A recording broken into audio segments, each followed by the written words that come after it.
Corrupção é uma forma de desonestidade ou crime praticado por uma pessoa ou organização a quem é confiada uma posição de autoridade a fim de obter benefícios ilícitos ou abuso de poder para o ganho pessoal. E para falar desse assunto, eu, Priscila Berpó, e eu, Vivian Castanheda, temos aqui uma convidada de honra que vai comentar muito sobre esse assunto com muita propriedade. Mas antes de apresentar a nossa convidada, qual que é o tema de hoje, Vi? Somos todos corruptos? Bom, para você que ainda não se inscreveu aqui no nosso canal, não deixa de se inscrever, deixa o seu like, seu comentário para que nós possamos distribuir esse conteúdo para mais pessoas. Bom, agora podemos apresentar a nossa convidada.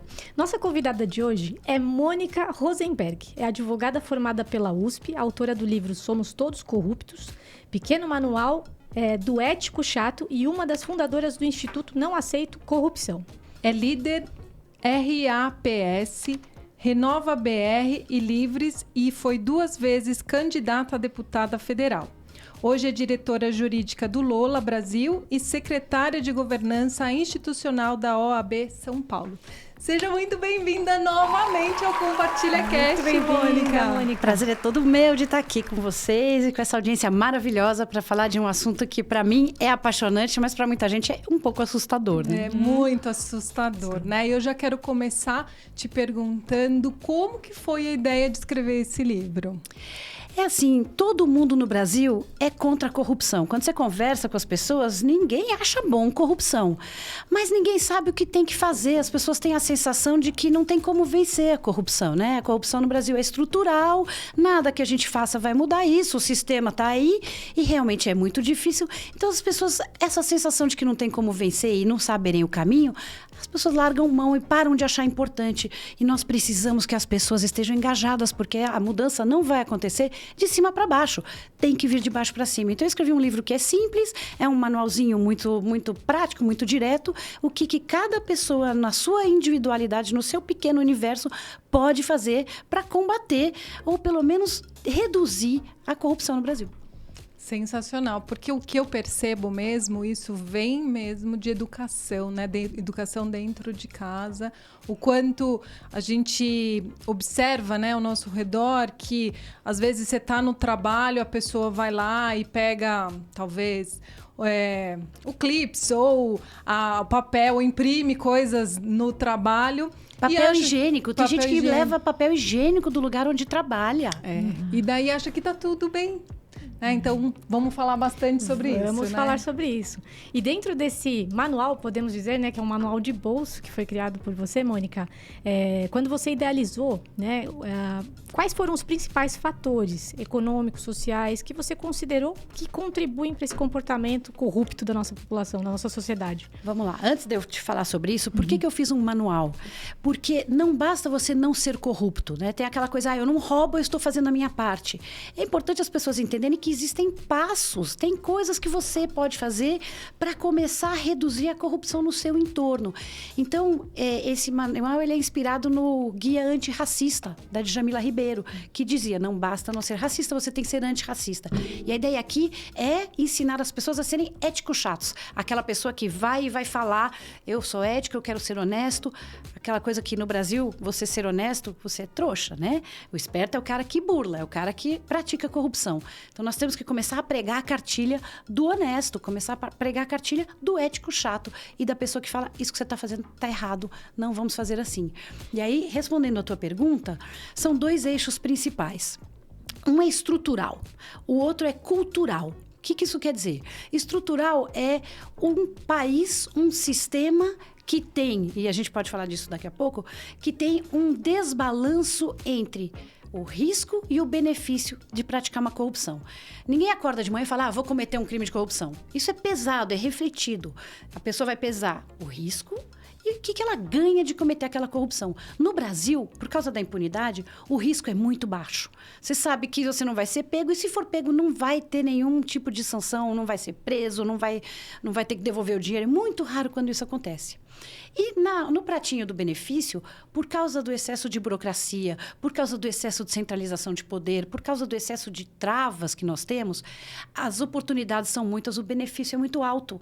Então, você não vai ter risco nenhum. É muito bom. Você, por exemplo, vai abrir um negócio, vai pagar para ter um alvará de eletricidade. O fiscal te pede uma propina. Se você não pagar, você vai ficar meses funcionando sem eletricidade. Então, é importante você acaba tendo que fazer aquilo. Isso tudo é estrutural, não depende das pessoas. Você vai fazer a análise e vai acabar praticando a corrupção. Para reduzir isso, você precisa mexer nessa balança. A outra é cultural. É uma questão cultural do país, um contexto onde todo mundo está roubando. Todo mundo está praticando aquele tipo de ato. Então, se você, num mercado, não paga o fiscal, se você não deixa de pagar, por exemplo, seus impostos, não começa a burlar um pouquinho a lei, você está numa desigualdade de competição com seus concorrentes. Você na escola, os seus amiguinhos estão colando. Então, é uma coisa já daí mental, cultural, que banaliza a corrupção. As pequenas corrupções, aquela história aqui que é mais importante. A pequena corrupção, o cara que fura fila, o cara que falsifica uma carteirinha, ou a grande corrupção, o desvio de milhões que vai provocar a morte de famílias.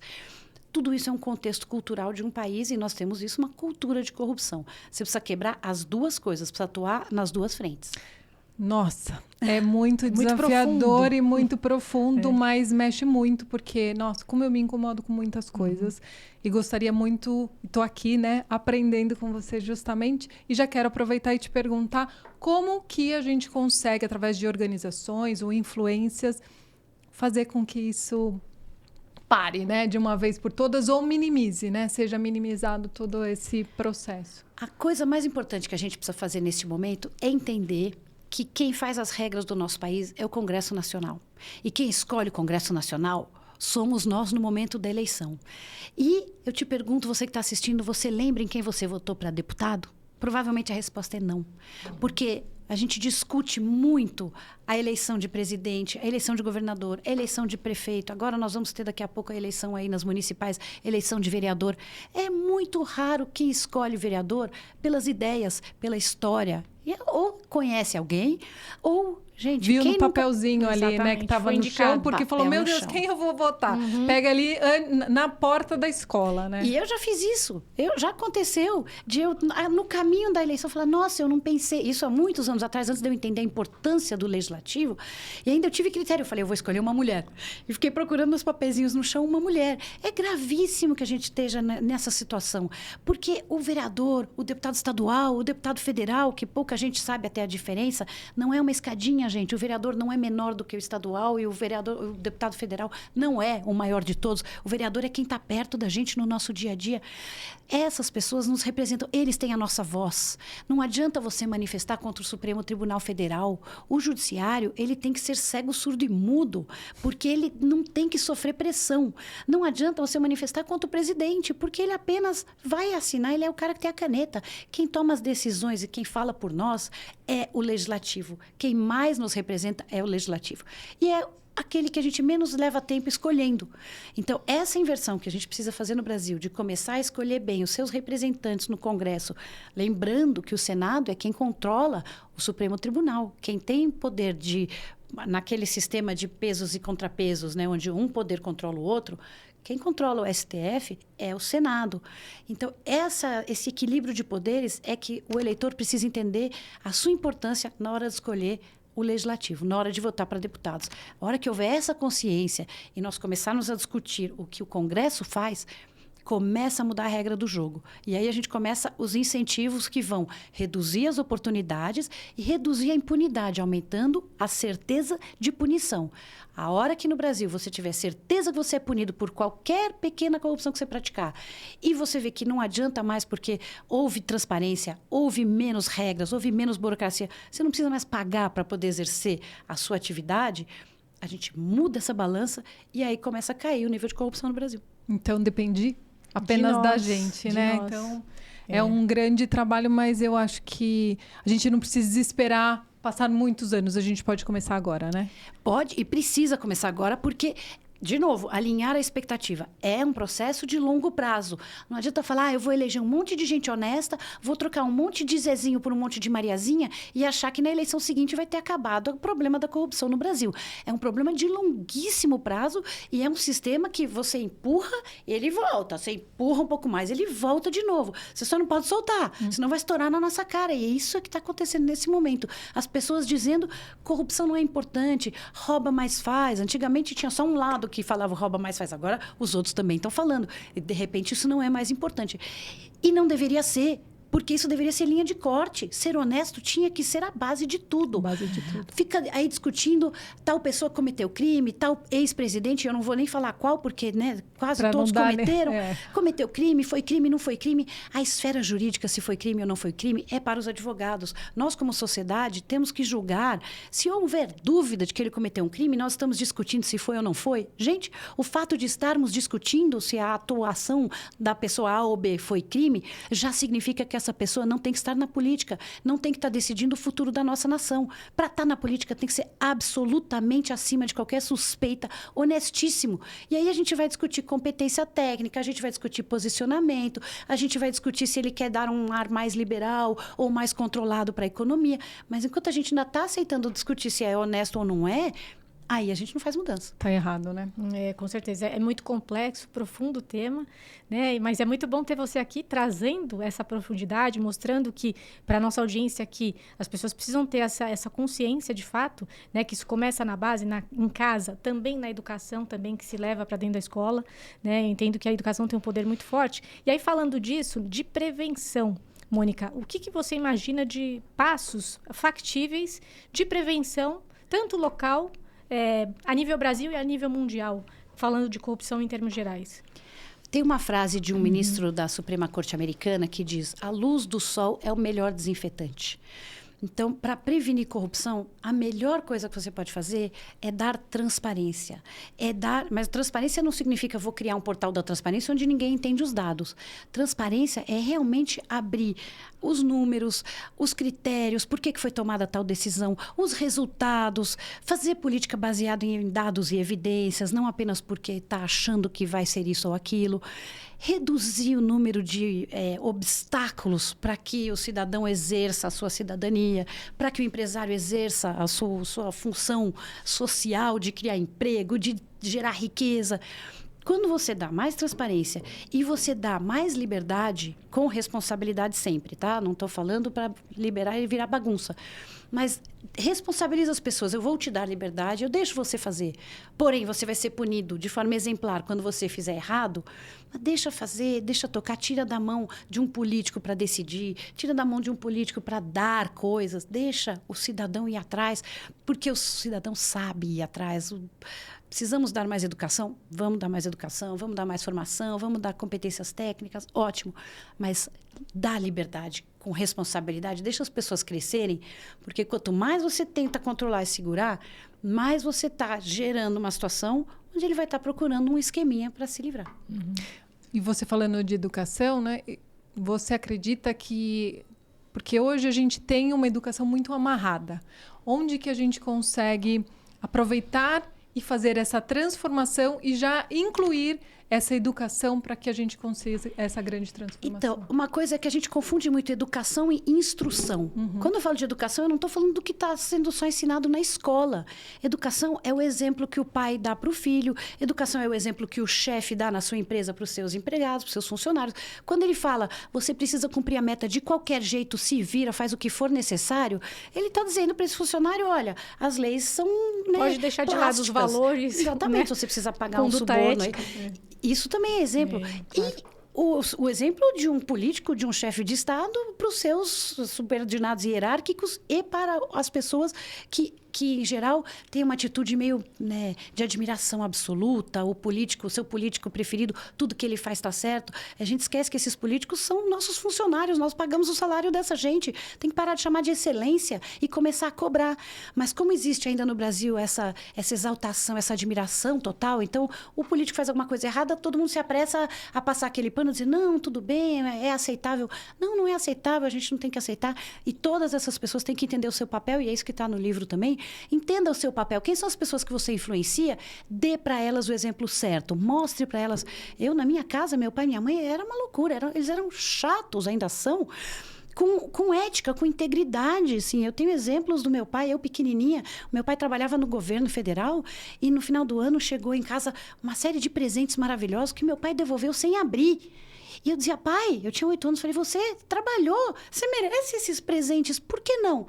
Ele me dizia, porque se eu aceitar esses presentes, eu depois não vou poder dizer para essas pessoas o que eu penso, eu não vou poder agir com a minha consciência, porque aí eu devo alguma coisa a elas, eu não posso dever nada para eu poder ter uma atuação íntegra.